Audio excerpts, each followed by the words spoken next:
Welcome to the Never Too Early Fantasy Football Podcast, where it is never too early for fantasy football. My name is Jeff. I'm Alex. As always, thank you for downloading, listening, liking, and commenting on our podcast videos. Please join our community by subscribing to us on the socials. Our handle on all platforms is N2E Fantasy. We are also available on all major podcasting apps by searching N2E Fantasy. Alex, what do we have on today's show? On this episode of the Never Too Early Fantasy Football Podcast, we are releasing my top 20 rookie running backs of this NFL 2025 class. Oh boy, that's a lot of running backs. But first, Jeff, do we have any league news? We do. It's all revolving around the quarterback position. And first thing, the Seahawks sign and bring back quarterback Drew Lock after a 1-year hiatus in New York with the Giants. He will compete with Sam Howell for the backup job in Seattle. Could Sam Howell be traded? Because it does appear there are some teams. Minnesota comes to mind. Atlanta comes to mind if they trade Kirk Cousins. Is there a team that could trade for Sam Howell now? Because there appears to be a lack of backup quarterbacks in the league right now for certain teams. So, Alex, what do you think of the backup job in Seattle, and do you think Sam Howell could be on the block now? I think they're going to keep all three. They're not going to put all their eggs in one basket with Darnold. They don't trust him to be the guy yet. They gave him basically a 1-year prove-it deal with a 2-year team option is how I view it. It's just one of those years is guaranteed. So ultimately, they want to be as secure as they can at that position and evaluate if Darnold is the guy long-term or if they need to hit the quarterback market next year. I think Howell's going to stay, most likely. Okay. You know, in 2022, he was the quarterback 12 in fantasy. So, did I say that right? In 2023, sorry. I was off a year. Talking about Sam Howell? He was the number 12 quarterback in fantasy, Sam Howell. And then Darnold was what last year? Number 9. So, they have some producers on their rosters, and they also must really like Drew Lock to bring him back. I always thought that he should have had a more fair and open competition with Geno Smith, but Geno's gone and Drew's back in. So I will take this as I was right a little bit too late. Oh, you were right too late? Okay, sure, Jeff. Yeah. Well, who's on the roster and who is it now? Well, they wanted to keep Geno, and they were going to pay Geno more than what they gave Sam Darnold. Yep, but they less think than what the Raiders would give They him. think Geno's worth a 3rd-round pick and more than what Darnold got paid. So absolutely, but they might have also seen that they could save a little bit of money with Darnold, get a 3rd-round pick, and have relatively similar quarterback production. Yeah, but if not better. You can also see how highly they value Darnold by only giving him 1 year guaranteed and bringing in multiple quarterbacks behind him. Yeah, but none of those are starters in the NFL. We both can agree with that. Howell started, and Locke started a little bit. Now, I think Locke's probably the 3rd quarterback on this roster, as long as all of them are there. But Howell, though, was moved by Washington after his strong number 12 season so they could go draft Jayden Daniels. Which, if I remember, you were down on Jayden in last year's draft. My only negatives that I had for him was I thought he'd get hurt. I thought he'd run into a linebacker and get snapped in half. I didn't doubt his actual passing ability. And I even said he was the best deep ball thrower in his class. Will you finally admit that injuries are not predictable? They are not predictable. You can speculate, and you can even say they might be likely, but they are not predictable. Because there will be people that don't draft Christian McCaffrey this year saying that I know he's going to get injured. And if he doesn't get injured and has a RB1 season, they were completely wrong, and their assessment of trying to predict injuries was wrong. Yeah.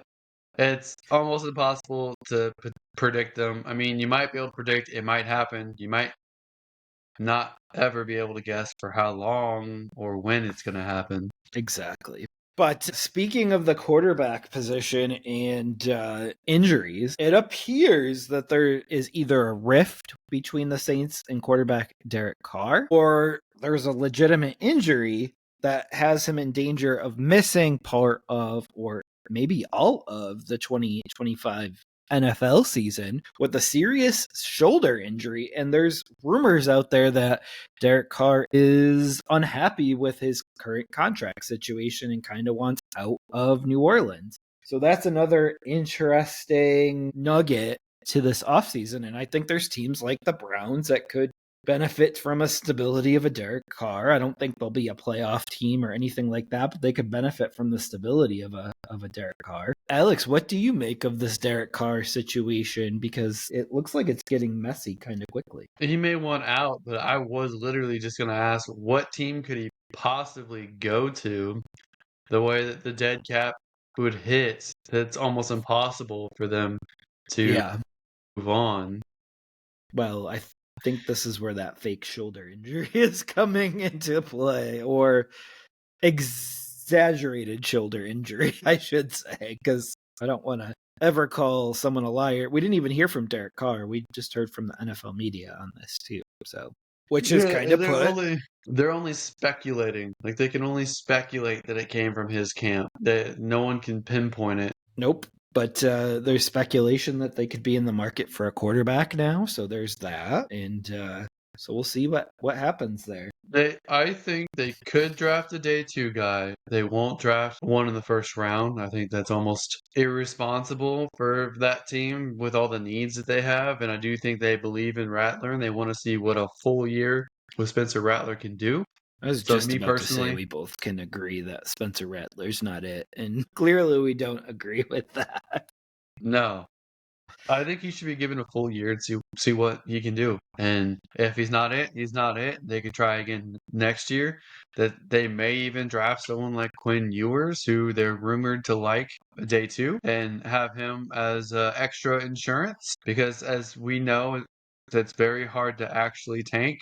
The front office can try to do it, but that doesn't mean the coach and players are going to do it.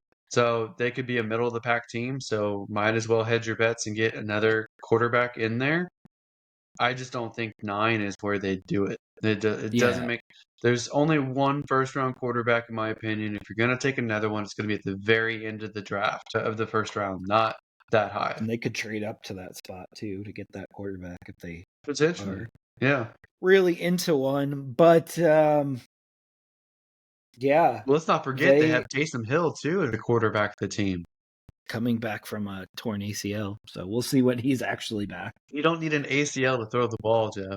Come on now. That's true. The Saints, looks like their cap situation is finally coming to roost. And I mean, their coach, honestly, is put in a bad position. It got Dennis Allen fired last year. It's Kellen Moore this year. Kellen Moore, honestly, could be a one-and-done head coach, like, if it all goes wrong. No, I think if it goes wrong, they'll let him fire Mickey Loomis and hire somebody else. That's what I think. I think this is Mickey Loomis's last chance. Yeah, it's possible, but Mickey Loomis got him into the situation, kind of managed the cap all those years, and here we are, now one of the oldest teams in the league. But I did hear that they might have an eye on cornerback early in the draft due to losing Marshawn Lattimore last year. So that's an interesting little tidbit. And for next week, we will be doing our last and final mock draft. So just a little nugget to throw out there. And the last little bit of quarterback news is around Aaron Rodgers. And it sounds like he does not want to sign with the Pittsburgh Steelers. I know Alex would like clear and obvious communication to Alex directly. But I think the messaging is very clear. Aaron, call me up and let me know what you plan to do so I can move on with my life. Yep. The messaging is very clear. If he wanted to sign with the Steelers, that offer is on the table. And it's not on the table. And we will see if Minnesota comes back to him if they decide JJ's not it early on in this offseason process. Because they were going to give McCarthy through spring to see how his knee was, which that alone has some sort of antennas up because his knee injury was during the preseason last year. And if we're not talking about his knee almost being 100% right now, We're in a little bit of trouble. I have a feeling with JJ McCarthy, but obviously we'll see. Yeah, I was just gonna add. There's a lot of people who are skeptical of Aaron Rodgers and a little bit jaded by him to think draft day is when he's going to make an announcement whether he signs with a team or retires to make the day about himself and get everyone talking about him instead of the players in the draft. So we might find out Thursday if he's planning on signing or not. I feel like that's more the naysayers right now because there was similar speculation during March Madness that he would do it. So I just feel like everyone is trying to predict Aaron Rodgers when he is one of the most unpredictable personalities out there. But Alex, from the unpredictable of Aaron Rodgers, the predictable nature of this NFL draft season is upon us, and we would like to hear what your prediction is for the top 20 NFL rookie running backs for this year prior to the draft. All right. So Jeff and I have talked about this a lot, and there's a lot of running backs that are interesting this year, and I had a hard time just narrowing it down to 20 because there might be as many as 40 that might be worth taking a look at. But I tried to narrow it down to the 20 I think would have the best chance at a big role at some point in the near future, whether it's this coming season or maybe in a couple seasons.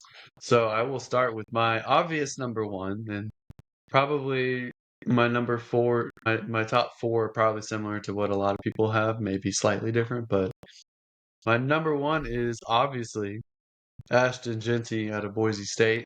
5'9", 211 pounds. He is the latest and greatest of the generational running back prospects. I think he's going to go early day one, probably in the top 10.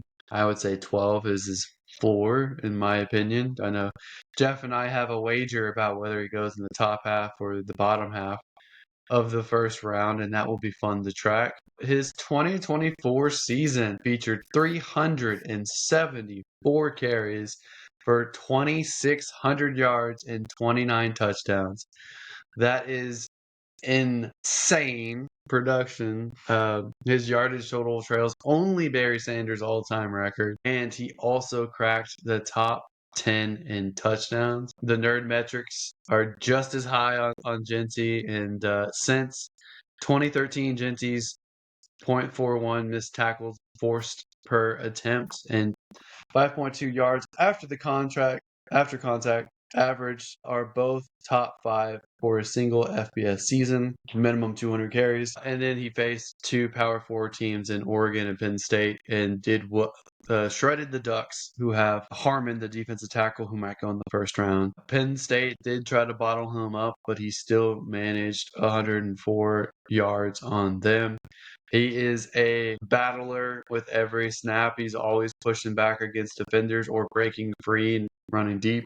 I really love everything about him. I think he is fully capable of being involved in the pass game. And to me, he's an easy 1.01 even in super flex leagues. Man, and how many, just for the record though, how many titles did Barry Sanders win? You trying to say Barry Sanders isn't one of the best running backs, Jeff? He is, but he's wasted. I would rather a team trade up for him. That's actually a good NFL team than one of the poor NFL teams draft him in the top 10. Okay, Jeff. It's true. Look at Bijan. Look at CMC. Look at Barkley. They didn't find success until their second team, and Bijan's still on his first team. Mm-hmm. So Are you trying to say McCaffrey and Bijan and Gibbs and Barkley and Zeke Elliott? You trying to say all these guys are bad picks and shouldn't have ever been selected in the first round? Yeah, at least by their team. They should have went much later. Okay, but you and I have offline discussed, broken down all of the running backs and quarterbacks over the last 35 years, and it's the same amounts of running backs that won a Super Bowl as quarterbacks that were taken in the top 10. And what's funny though is you used Reggie Bush. There's 3 times as many quarterbacks taken, and there's 3 times taken in the top 10, and it's still only the same number 2 as the running backs 2. Who are the 2 running backs though? The running backs are Lewis and Reggie Bush. And Yep. the quarterbacks are Manning, who only got one with his original team. Mhm. And then you have Mahomes. So 2. And there was 3 times as many quarterbacks taken, maybe 4 times as many quarterbacks taken as And when running did backs. Reggie Bush have a good career? Because it definitely wasn't with the Saints. What are you talking about, dude? It was with the Dolphins where he had his breakout and his best seasons. Okay. With the Dolphins, he was used as a more primary. With the Saints, he was used as a committee back, which is what Sean Payton likes to do. But Sean Payton wouldn't have won a Super Bowl without Reggie Bush. He went He wouldn't 5 have for gotten there. 25 in that Super Bowl. Okay. But what about the regular season to win games, Jeff? Can you point to that? Well, we'll have Reggie to look Bush up was one of the some. most electric receiving backs in that year. Absolutely. Most electric. Absolutely. And he So- it looks like he might have finished with the Buffalo Bills. You want to talk? You want to talk about Super Bowl performances? The Indianapolis performance. Peyton Manning sucked. He sucked in that Super Bowl. Okay. That was a defensive struggle, and Robert Mathis basically got that victory for Peyton Manning. I can't Google fast enough to keep up with you on that, so I'll give you that. But with New Orleans, Reggie Bush never eclipsed 581 rushing yards in a season. Not once. With the Dolphins, he went 1086 and 986. So, and even with Detroit, he went over 1,000. I forgot he even played for Detroit. Played for San When was Francisco. He that? played for the Buffalo Bills. He has -3 yards with the Buffalo Bills. So, but in New Orleans, in 5 years with New Orleans, he did 2,090 yards. With 2 years with Miami, he did 2,072 yards. So he did 18 less yards in 2 years than he did 5 years with New Orleans. Total worth it pick. Yeah. So in Indianapolis against Chicago, it was Dominique Rhodes and Joseph Adai that basically carried the day for the Colts. Peyton Manning was not good. Was not good. And the Colts defense was able to pretty much shut down the Bears offense. So out of the two of them, though, Peyton Manning, Reggie Bush, because that's who you're using as the weaker link here. Can you tell me which one is a Hall of Famer and which one is not? Well, seeing how I think Peyton had more years in the league, even if it was with 2 different teams. Peyton is the Hall of Famer, even though his brother's better than him. Why is his brother better than him? His brother beat Tom Brady twice in the Super Bowl. I think that my is the God. ultimate tip of the cap. I forgot that he was playing defense too. I forgot he was out there playing cornerback and quarterback. He outdueled Tom Brady. You can say he outdueled Bill Belichick. Is that better? No, because he had one of the luckiest catches in the entire world with the helmet catch. And he also Who had threw- one of the who threw the tightest ball? throws to Manningham ever. Who threw the ball? He chucked it up. There was no skill in that. Yeah, trusting your receiver. That's a lot of skill right there. Who was that receiver? I David feel like it was Tyree. yeah, sounds right. I was gonna say like Dominic Hickson or something like that. Didn't even throw it to OBJ or have OBJ at that point. No, OBJ never made it to a Super Bowl with them. That's He- impressive for Eli Manning, then, isn't it? He wanted out. He wanted out. But- All right. Who's your number 2 back? Because we could spend all day talking about where Gentry's gonna go, but in 1 week's time, we're gonna know exactly where he does go. So number 2 is Omarion Number Hampton 2. out of North Carolina, 6 foot, 220 pounds. To me, he looks like a high volume 3-down back. I know he doesn't have the receiving chops that a Christian McCaffrey has or home run speed as Saquon has, but I do think he has a proven track record of handling the ball. I do think he has the possibility to be involved in the receiving game. He reminds me of a bite-sized version of Nick Chubb, and it's very funny to me that we have an Ashton Genty who is reminiscent of a Saquon, and we have a Marion Hampton who is reminiscent of Nick Chubb. Those two went in the same draft class, one to the Giants and one to the Browns, and then here we have the Browns picking number 2, the Giants picking number 3, both of them picking towards the top of the second round. It could be kind of a repeat there. That would be entertaining to me, at least, if that happened. But I really like both these guys. Some people compare Omarion Hampton to Joe Mixon, Josh Jacobs, or Dalvin Cook. I kind of think this next guy, Quinshon Judkins out of Ohio State, my number 3, reminds me more of Joe Mixon than Omarion Hampton.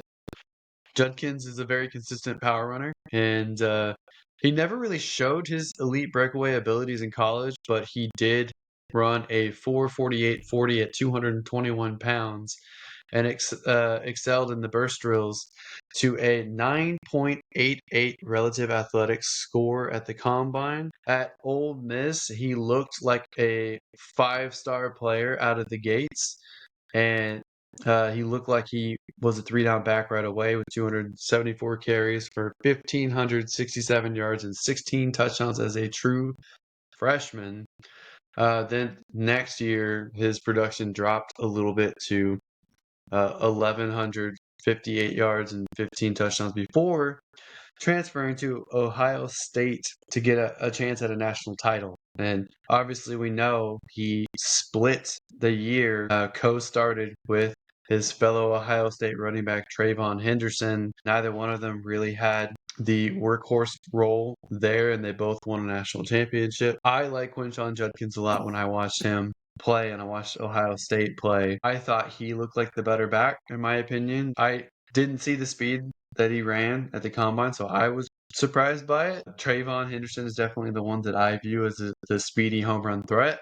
But I like both of these guys. In fact, to the tune where Trayvon Henderson is the next guy at number 4 for me, also out of Ohio State. Early on as a true freshman, he looked like he was going to be a bell cow back, even just off of 183 yards. He had 1,248 in 15 touchdowns. Those would end up being high watermarks for him in his career as he got banged up in 2022, only appeared in 8 games, and then was a committee back from here on out. It's like Ryan Day didn't trust him to be a workhorse back. It's something that I'm concerned about at the pro level, as fast as he is and how he averages 7.1 yards per carry.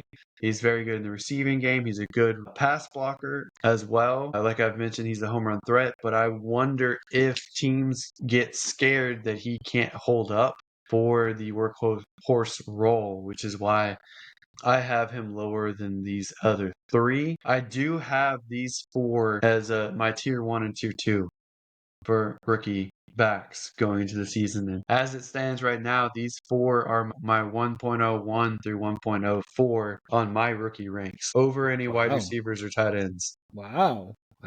So, okay. I mean, I could tell you, since we're a fifth of the way through, Genty for redraft next year is my RB20 as of right now. Hampton is my RB25. Judkins is my RB36. And Henderson is my RB39 going into next year for redraft. So if, I know you don't think it's going to happen, but hypothetically, if Genty goes number 6 to the Raiders and is their bell cow back, does that raise him up on your rankings? No, it doesn't, because they have a terrible O-line. Are you already counting Hampton as a Bronco, or what do you? Nope, they're just stats based on no team yet, so it'll change based on what team they go to. So if he becomes a Bronco, are you going to raise Hampton up? Maybe. They do like Jaleel McLaughlin as at least the third down role, so that's a little bit of an issue. And I think Genty, even going to the Raiders, would face an issue with McCormick and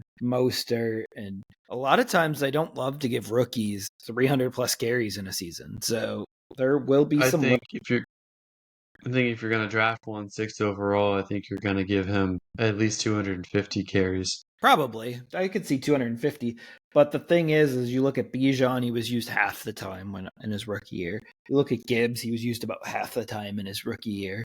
So I don't think full usage comes in year 1. Well, look at what they had there. Okay, so Montgomery is a much better back to split carries with and much more threatening to your workload than Sincere McCormick, who only played a couple of games. And then Tyler Algier was the starting running back before they drafted Bijan. The Raiders don't really have anyone like that threat. I don't think Mostert is that good. Sincere McCormick could just be came decent. off 19 touchdowns 15 months ago. Okay, what did he do last year? He hit that age wall, came crashing down. That whole offense was bad last year. We talked about this. With Tua's concussion, it will rebound this year. And I know you're down on the Dolphins, but that's when I buy, when other people are down. Yeah, unless I get a severe discount on players, I don't want anything to do with the Dolphins. I just did a trade to get a couple second-round picks in exchange trading away Jordan Love and getting having to take on Tua back, and now I can't give Tua away for free to anybody. So that tells you what everyone else thinks about the Dolphins as well. Well, it's also a one quarterback league, and he's roughly in the 12 to 20 range at quarterback. And no one's willing to pay the number 4 salary at quarterback for him. I don't think it's that high. I think it's RSO, so it's 2 years. I think it's 12 million roughly each year. So it's not like insane, but definitely higher than I would have paid in the open market. Yeah, I don't think anyone would pay that high for him. I think that's part of the issue that you're having with him. But currently, he's Josh Allen, quarterback 5 in salary wise. Yeah, man, he's the 41st highest played player in the league as of right now. Yikes! And that's the issue that you're having. And that's why I got a couple second round picks to take him on. Absolutely. I don't know. I might cut him and just absorb the cap, or I might keep him. I don't know. Maybe I'll cut him next year if he doesn't pan out this year. We'll see. I'll take him and a second, and I'll cut him for you. So you can. Would you cut him if you acquired him? You wouldn't even use him as a backup? Not over Kyler, not over JJ. Well, you need to trade Kyler, don't you? Doesn't he have 1 year left? No, I just signed him. I offered him for Josh Allen, and I know this is annoying for people to listen to people talking about other leagues that they're in, but I just offered him for Josh Allen and a whole bunch other because he makes about 1/5 of what Josh Allen makes. And he's going to do more than 1/5 of the production of Josh Allen. I'm not a big Kyler person, but even I would be interested in that. You know how I feel about quarterbacks in general. I don't think they're super valuable, especially in one quarterback leagues, and even if they are top end. But in that league, I also have Drake May, who I think is Josh Allen light. So I'm not really worried about the quarterback position. Yeah, and I like so for dynasty purposes, I like set forget type players. So like I have Trey McBride in a few leagues. I'm not going to give him up because he's a guy that I just put in and I don't even have to think about him any week as long as he's healthy. Justin Jefferson, he's a guy that I would acquire in every league if I could because I could just throw him into my wide receiver 1 spot and don't even have to think about him as long as he's healthy. I am still surprised. Still surprised you were able to get Justin Jefferson. For CeeDee Lamb, though. But I saved CeeDee Lamb and the very last first round pick. And that's all it took. Just quick swap. Yep. All right. And now let's go. Now I have that pick from a completely separate trade. I think that pick was moved twice before I got it. That league is popping. It's like a hot potato. All right. All right. Who is your number 5 back? Enlighten us. All right. So those top 4, obviously number 1, and then the other 3 behind it, they're all separated from everybody else. I think almost everyone from pick 5 all the way to 20 are almost in the same tier. You might be able to split them up further, but it's going to be really hard, in my opinion, to really differentiate a lot of these guys. But I'm going to go with DJ Giddens at number 5 out of Kansas State. He was redshirted as a freshman, backed up Deuce Vaughn, our short king, who's on the Cowboys right now.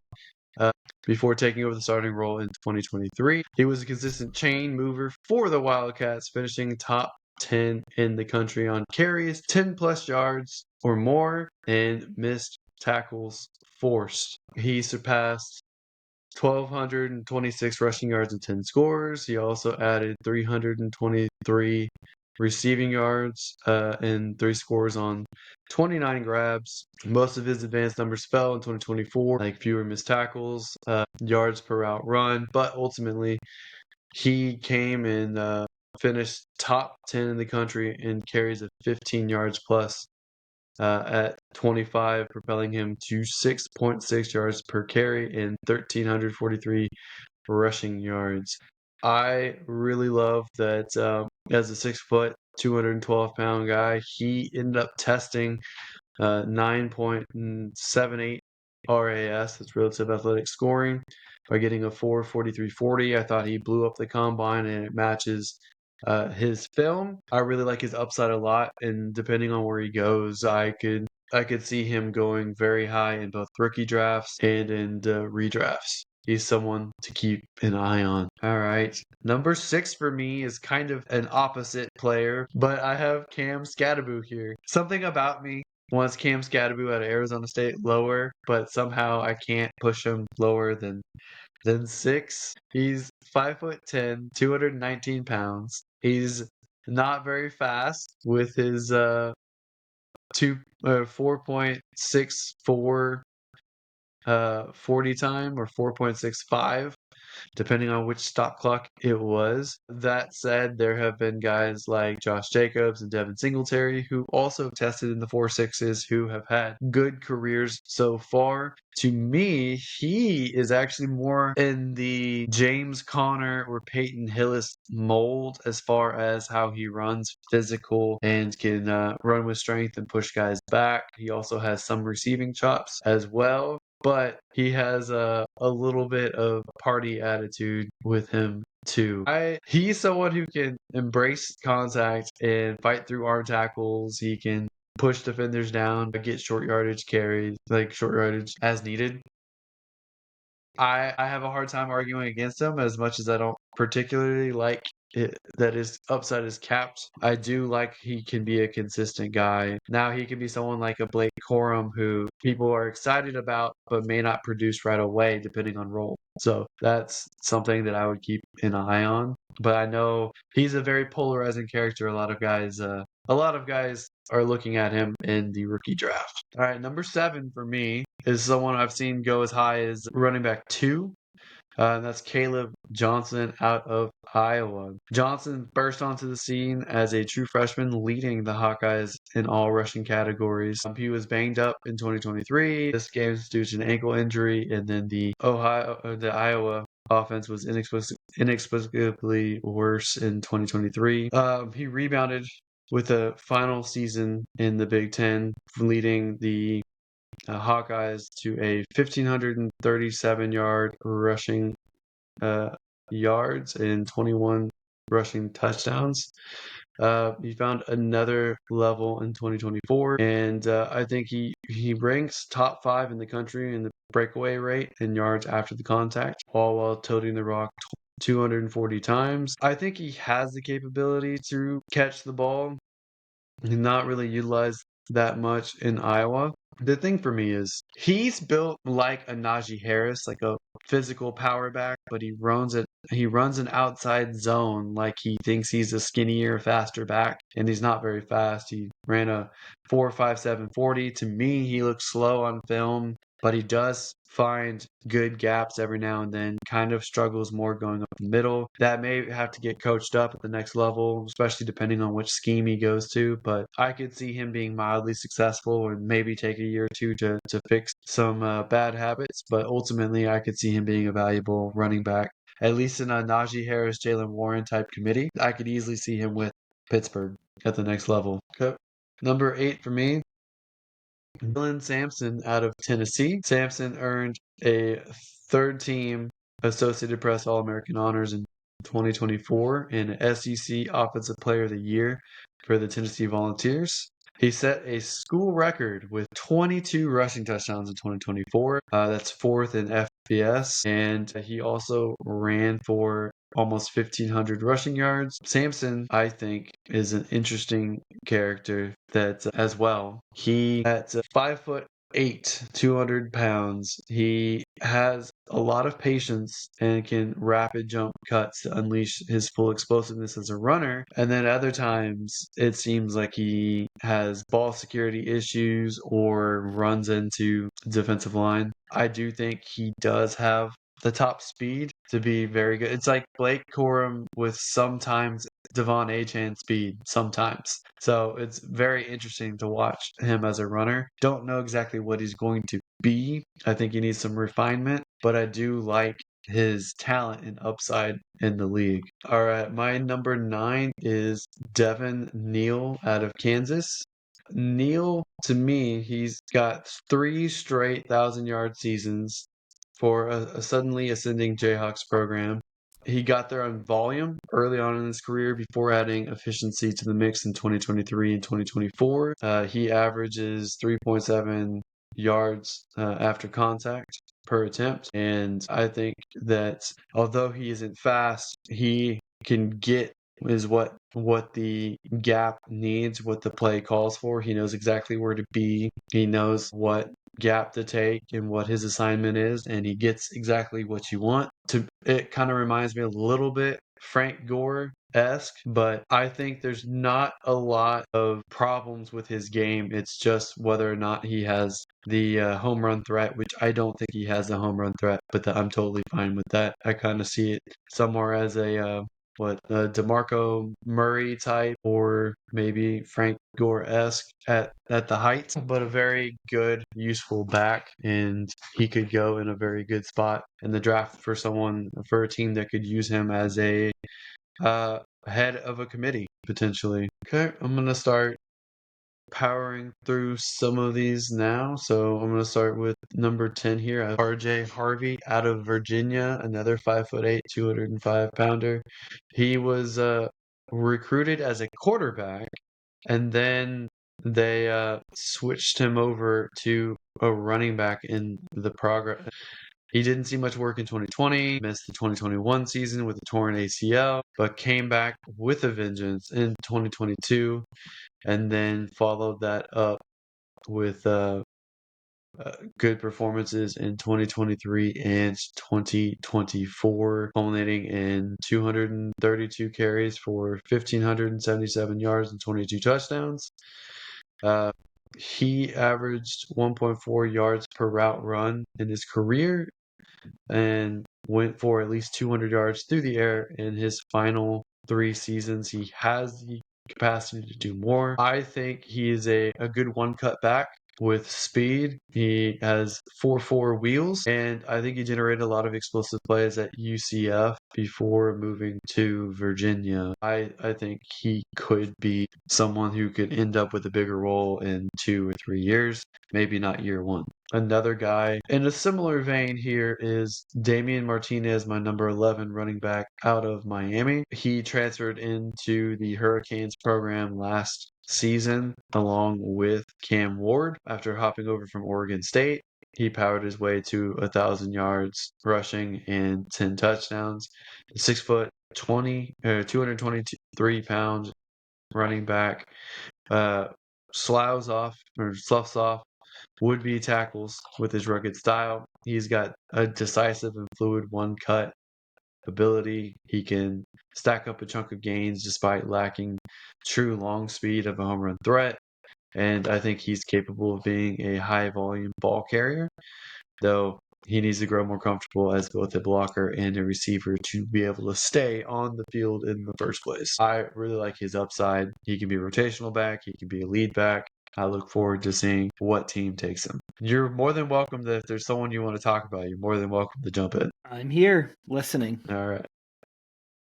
Okay, this might be higher than other people in the industry rank him, but at number 12, I actually like Taj Brooks out of Texas Tech. He has good enough size to be a feature back in the NFL. He's patient and allows his blocks to materialize and does a really good job breaking away from defenders in space. He's got some wiggle to him, if not home run speed. He lacks true burst, but he scored the highest in his agility skills, his shuttle and agility, and I think those are the two most indicative tests in the combine for running backs, and don't care about the 40 as much as those agilities. He set a school record at Texas Tech with 879 rushing attempts and 4,557 rushing yards. He's a 2-time All Big 12 running back. He's got good size. He's patient.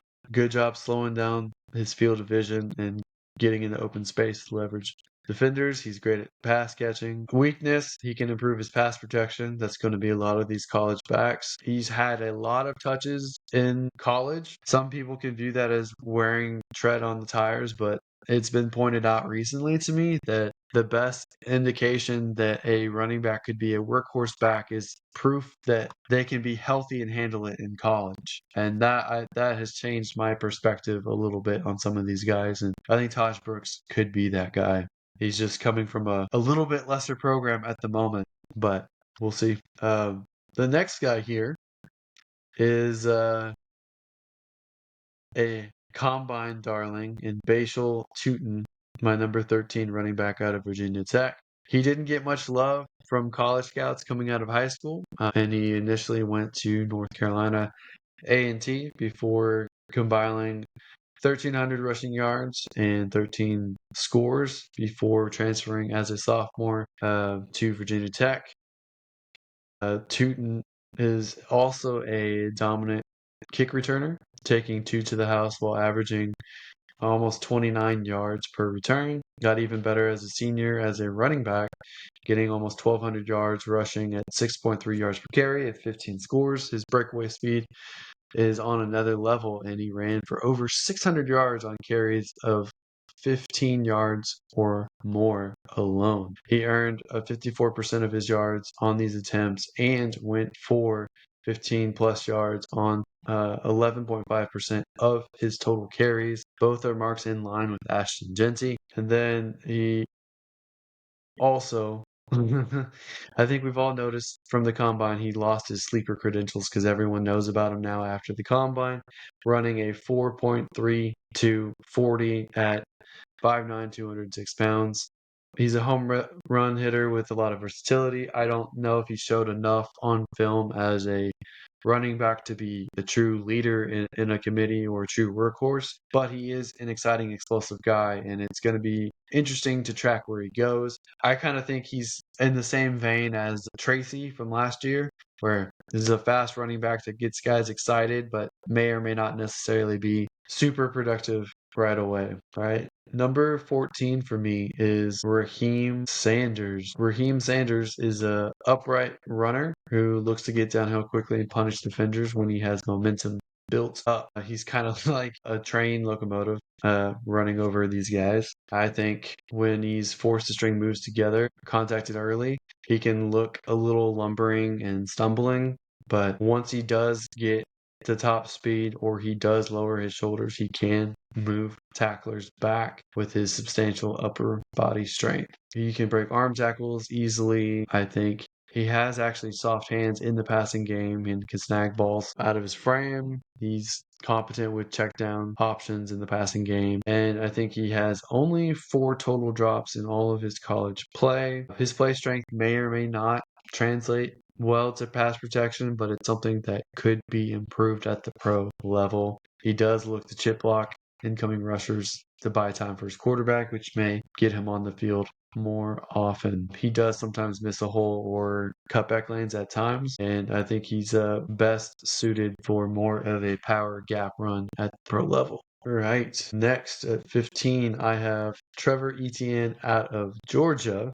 Travis Etienne's little brother, different back. Etienne maximizes every opportunity. He's patient, heavy, and he's a runner who can allow his blocks to set up in front of him. He showed his fantastic vision paired with smooth lateral agility earlier in his collegiate career before moving over to Georgia. Didn't quite look as good last year with Georgia, but I think that's more of a offensive problem for them in general, not really on him. He keeps his legs turning throughout contact and breaks plenty of tackles. He has a 4.42 40. He plays up to it because of his vision and decisiveness. He has a great second gear, plenty of to erase plenty of pursuit angles. He's a well-rounded back. I don't necessarily view him as a very strong back. I kind of view him more as the receiving outside kind of back that James Cook is. I think he's a very similar back to James Cook. He could very well go to the Bills to be James Cook's eventual replacement. I don't think Georgia's offensive line did him that many favors, although I do like some of the linemen that they have at Georgia. Their run block game ranks 43rd in the nation, which not terrible, not great either. I think he's someone who can line up in the slot as well as running back and run some slant routes and out routes. And I think his hands are pretty good. He only had 1 drop recorded in college. He secured 62 of 63 collegiate targets. That's very, very good. I think his upside is limited. I don't think he'll ever be a workhorse back, but if he's someone who could at least get a similar workload to a James Cook in the NFL, that's pretty darn good. Okay, we have 5 more guys here. Number 16, For me, Brashard Smith out of SMU. Brashard Smith is a undersized running back who plays with really good top speed and acceleration. He actually was a wide receiver who was then turned to running back later on. And after being turned into a running back and having only 1 year of production as a running back, he was an all ACC player in 2024, earning a second team all ACC honors as well as a specialist in 2023 at Miami. And he set single season program record for all purpose yards of 1,977 all purpose yards. He's got good top speed, great acceleration and elusiveness. He's a good pass catcher, obviously, coming as a wide receiver and turning into a running back. Weakness, he's not as practiced at playing the position, which will come with time. And I think over time, he'll get better and better as he gets used to it. And it's going to come with being poor in pass production because he hasn't really done it that much. He lacks ideal mass to be able to break tackles. However, his combine data is pretty good with a 4.39 40-yard time. His vertical is a little disappointing, though, with a 32.5-inch vertical. His broad jump was a little bit above average with 9 feet 9 inches. All in all, I think he's someone who could potentially be a pretty solid player in a committee going forward. He's someone I've heard the Texans have mild interest with, along with a lot of these other running backs. I don't know who else is interested in Rashard Smith, but he is someone that people compare to like Cordarrelle Patterson or someone in that vein. All right. Number 17, Woody Marks out of USC. He is someone that continuously gets brought up as someone who has it and can really run the ball. I think he is a pretty solid linear runner. Has some physical limitations that show up on film. He's best when doing downhill runs and utilizing good vision. He will get what is blocked, but down to down is a question of what he can get. He doesn't really have that much burst. He has average burst, and his lateral agility is a little bit limited, but he is someone who can get what's blocked. And he does have some wiggle. It's just I don't think he's nearly as talented as some of the other guys in front of him, and it's not worked out for USC running backs as of late. Yeah, I think in college he had good pushback and strength against defenders, but he looks a little thin down there. His legs look a little too thin to be pushing back against grown men in the NFL, I should say. He's someone that could be good, could not be good. I can see him going anywhere from where I have at 17 to all the way to like the 30, 40th running back, depending on who you like. Next guy here, number 18, Jordan James out of Oregon, the heir apparent to a Bucky Irving. He is a very similar back. He's compact. He's got north and south running tendencies. He lacks top speed burst, but he's got great wiggle and great strength in his runs. His vision between the tackles is very solid. He's a one-cut runner who prefers to stay front side on zone runs, which is totally fine with me. He flashes occasional short area quickness and has a glimmer of burst when needed. To me, he's almost exactly the same kind of running back as Bucky Irving. That doesn't mean he'll have the same early success that Bucky has. That just means he's in that same kind of vein. So I can totally see him surprising and outperforming where he's taken in rookie drafts or in the NFL draft. I like him. He reminds me very much of Bucky. All right. Oh, Just are two you saying guys there's left. another Bucky Irving coming? I'm not saying he'll necessarily perform as a rookie the same way Bucky did, but I'm saying that on almost every measure, he is almost a clone of Bucky. Okay. You got my attention peaked. I like Bucky. Yeah, a lot of running backs. And as you said, they all could be starters and they all could be rotational backs. Do you expect there to be a lot of cycling of the old guard and seeing the new guard come in, especially like with older backs like Mostert is a prime example that we were discussing earlier. Even like Nick Chubb, who's a free agent. Do you expect this new guard to like prevent jobs for a lot of veterans, or just compete with the veterans, I guess. I think the guys that go earlier, like half the backs in this class, maybe more than that, are all better than the running backs that were available last year as a whole. I mean, Bucky's surprised, but the other backs, even at the top, weren't as good as the guys at the top in this one. So I think the top 4, 6, 7 guys maybe can all compete for the job right now. I think the top 4 guys should take the job right now, and everyone else is a committee back, have something to improve, could step in if there's an injury or a trade or something. They could step in and immediately be a potential starter. But it's not going to be the same thing across the board in every situation. I think Benson is still a good player, but James Conner is still there. James Conner, until he breaks down, is not going to relinquish his job. And I think some of these guys out there might be similar. If we see the Saints draft a running back at some point and Kamara gets injured or struggles and hits that age wall, I could see him getting replaced at some point. Same thing for anyone else that age. There's a lot of 29-year-olds this year that could get replaced in the next year or two. Right. Anyone else on the list here? So I have 2 guys left. Jarquez Hunter is number 19. He's got immediate and palpable speed. He hits the accelerator to the metal as soon as he gets the ball in his hands. He ran a 4.44 40. He gets the edge constantly and outside zone runs. He's a smooth lateral agility. He's got smooth lateral agility that really stinks up on you in film. He doesn't wow with his twitchiness, but he's got really good bend and can deploy some of these jump cuts to avoid would-be tacklers. He's got great low center of gravity and can get skinny through the hole. And I think he fights consistently for extra yards on his runs and finishes strong and well, fighting for the extra 1 or 2 yards with every carry, and he can push the pile. And these are things that I really like from running backs. I don't think that he necessarily has the full profile that I want statistically, but he has the skill set to be good at the next level. He's a willing blocker in pass pro. I do think he can improve there and be a better anchor on his blocks, but he's more than capable. All right, this last guy is someone I really thought about, and I still don't know how I feel about him here.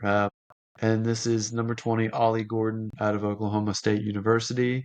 The reason why I struggle with him is because in 2023, he put up 1,732 rushing yards and 21 touchdowns and was the nation's best running back. And then 2024 had a very dismal, bad year and looked like he regressed a lot. And I don't know what's the true Ollie Gordon. Like, was it the 2023 guy? Is it the 2024 guy? When he did his combine, he tested slow, looked unathletic. So I don't know what to do with him. I will say that when it's the good Ollie, he's tall, he's well built, he's chiseled. He resembles a smaller tight end at times when carrying the ball, and I think he gives the illusion of slow speed, or at least I thought it was an illusion of slow speed. It might actually just be slow speed, but he does have a little bit of deceptive acceleration sometimes, although he lacks that breakaway gear to get away and consistently outrun NFL defenders. I do think he's got some power to him. I do think he shows the good vision at times and can process the running lanes well, showcasing a strong feel for interior running, which is something else I like.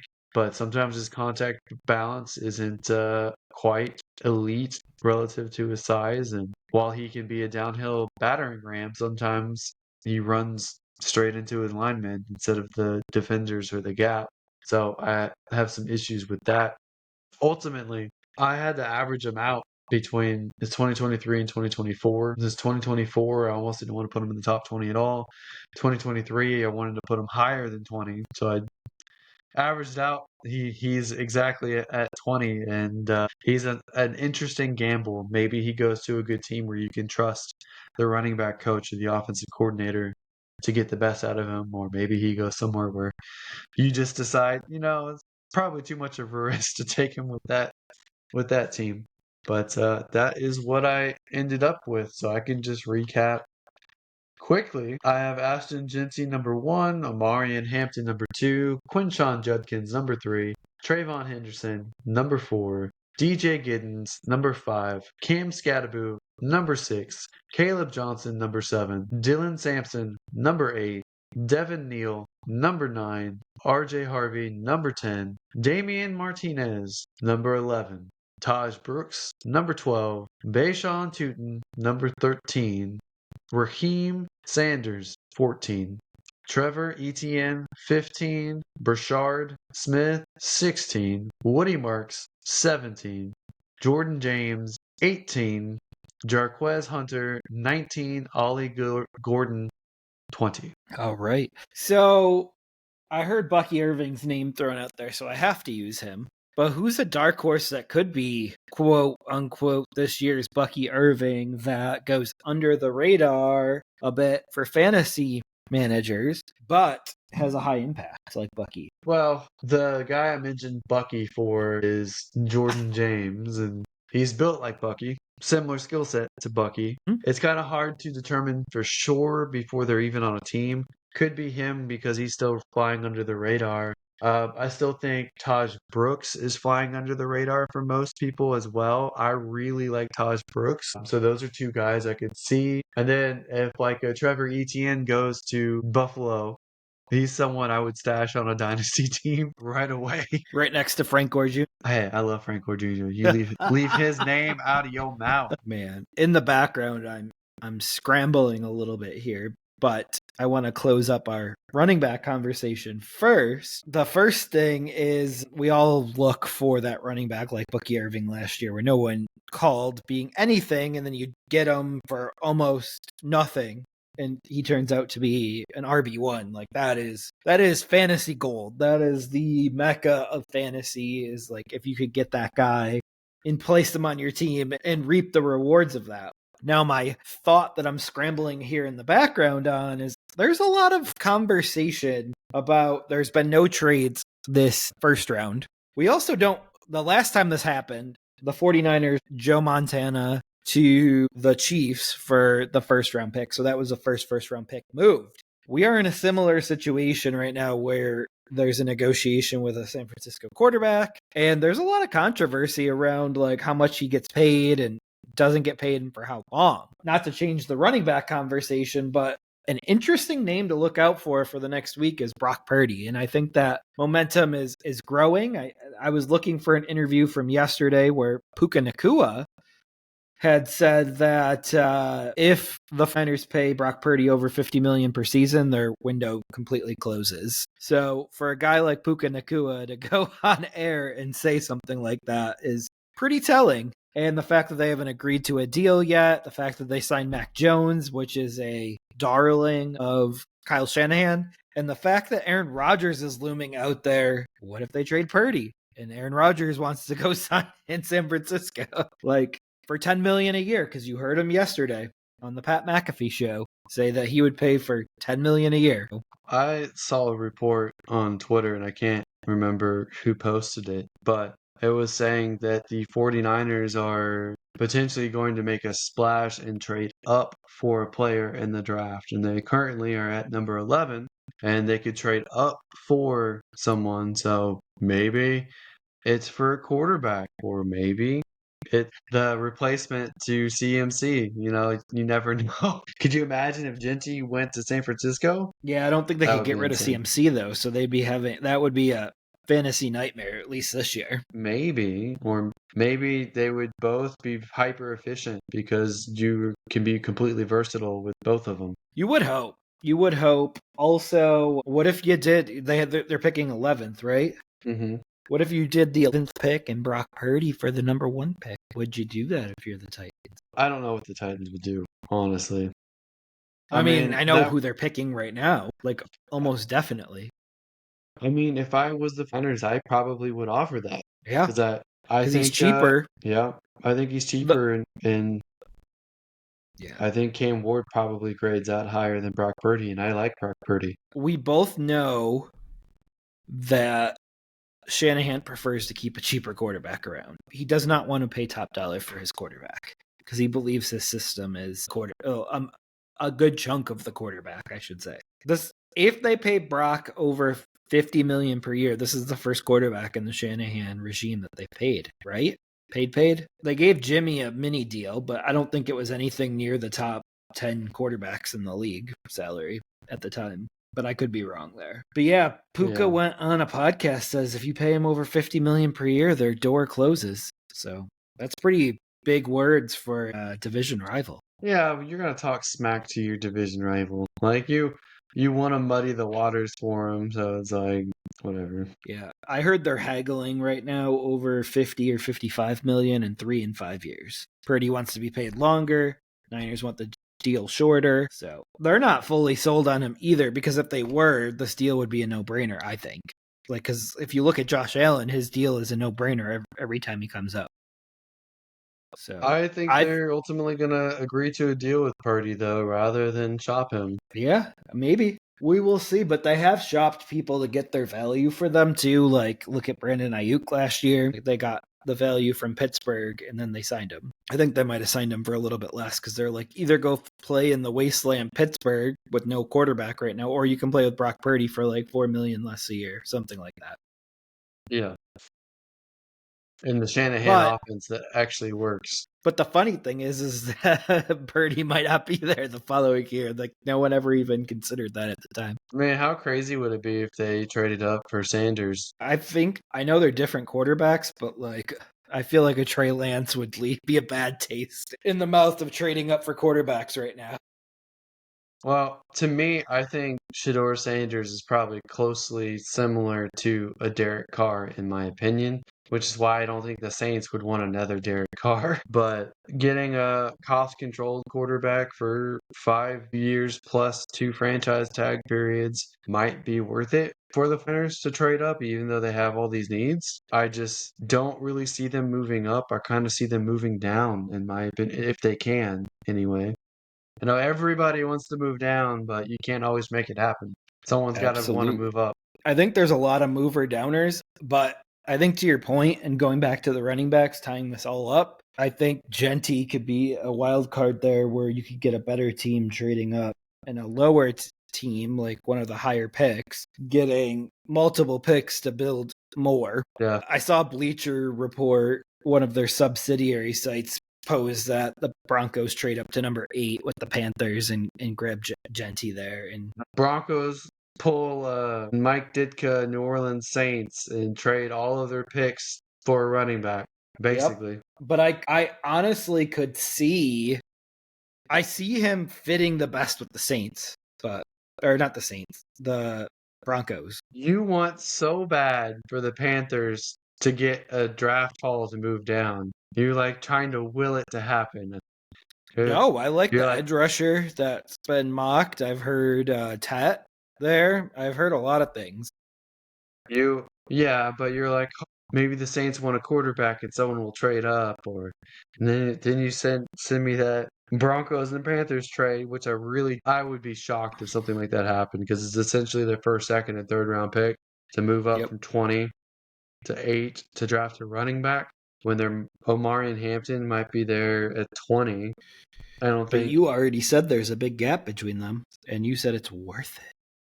Yeah, but at the same time, that's they have sacrificing running back that I love. That's sacrificing a D tackle. It's sacrificing potentially a tight end. It's sacrificing getting 3 guys rather than just one good one. Like 1 truly elite guy or 3 starting players. That's a tough decision. I prefer set it and forget it. We've went over this. Yeah, but they could get the tight end Loveland from Michigan. They could get a linebacker edge rusher. They could get a Derek Harmon. They could even get a Grant out of Michigan. They could get a number of different guys and then get a running back in the second round as well. Yeah. Versus a team like the Raiders. I think Genty makes year number 2 of Knicks better. The Raiders and the Bears make more sense to me because they have multiple day 2 picks that they can take other positions. Whereas the Broncos, it doesn't make sense for them to give up all their day 1 and day 2 picks for one person. You keep comparing him to Marshawn Lynch.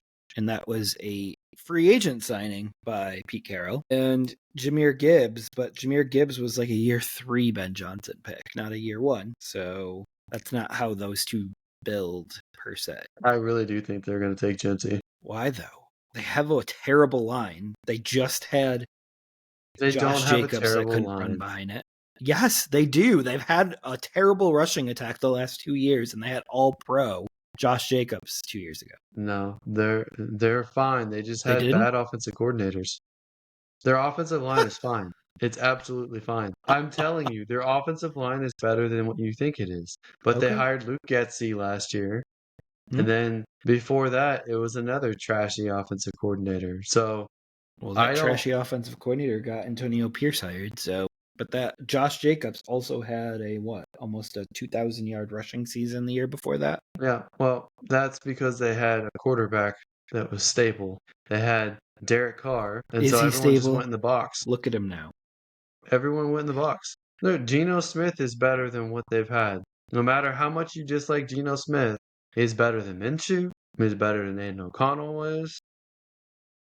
It's probably better than Derek Carr is as well. The best thing about this draft, and we'll release our mock draft early-ish next week. The best part about this draft is we have no idea where anyone's going. Everything is just pure speculation other than the 101. And probably the 102 after the Shohei Ohtani comments yesterday. Like, you don't pass on Shohei Ohtani, if that's what you're comparing him to. Yeah. But I look forward to doing it and releasing them, and then also picking each other apart during our mock drafts, because that's what we're going to do.